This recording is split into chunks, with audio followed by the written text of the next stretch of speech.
Welcome to the Slop Temple. We pray this video helps. In this video, I will show how to fix AC in Dodge Durango, only way.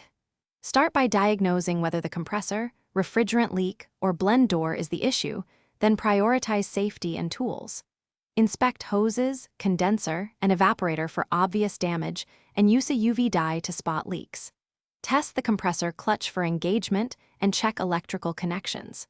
Replace worn O-rings and recharge system to manufacturer specification, then verify cooling performance on the road.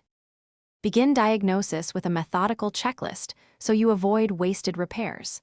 Check cabin airflow, listen for compressor engagement, and inspect belts and pulleys for wear. Attach pressure gauges to compare readings against typical values and look for frozen evaporator signs. Use UV dye or electronic leak detectors to pinpoint leaks around hoses and fittings. Read the vehicle computer for AC-related codes and trace wiring for intermittent faults before replacing major components. If this guide is helping, please subscribe and like so I can keep making useful repair videos. Quick recommendation: the Echo Dot smart speaker is great for timing jobs, asking repair questions, or playing music while you work. It brightens your garage and keeps your hands free. Check the description for the link and other deals, grab one if you want a helpful workshop companion, and now let's get back to the video.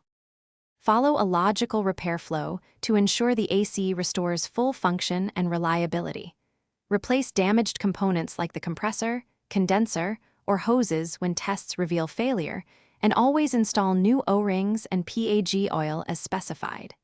Evacuate the system with a vacuum pump to remove moisture, then recharge with the exact refrigerant weight listed for your model.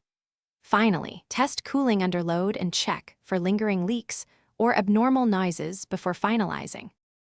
Thanks for watching. Consider subscribing if we helped you.